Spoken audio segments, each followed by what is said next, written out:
Daar is wêreldwyd net 290 swart jaguars in die natuur oor. Charmaine Joubert sê hulle het lank gesoek om 2 van die diere op te spoor en te koop. Sy spandeer daagliks minstens 'n halfuur in die hok saam met hulle. Die 2 welpies is maar nog net 6 maande oud. Swart jaguars verskil op verskeie maniere van swart luiperds.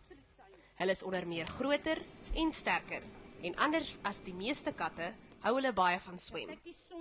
Hy is baie groter as 'n luiperd. Sy kolle wat hy ook het is verskillend as jou luiperd. Hy het groot ronde rosettas. Binne die rosetta is daar nog swart kolletjies op. Joubert sê swart jaguars is van nature aggressief. As sy kake byt, sluit sy kake.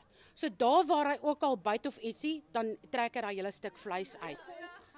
Daar is verskeie ander groot katspesies by die dieretuin, en besoekers kan ook die welpies van nader leer ken.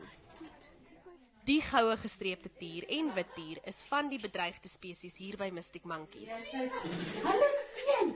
Die mannetjie is 4 jaar oud, die wyfie is 3, en nie een van hulle is heeltemal volwasse nie. Hulle het boonop onlangs 2 welpies gehad. Die 2 tierwelpies is amper 'n week oud. Die is 'n goue gestreepte tier, waarvan daar wêreldwyd net 50 oor is. Joubert sê hulle wil graag ook met die swart jaguars deel. Carla Coetzee, Eunice, Ruste Winter.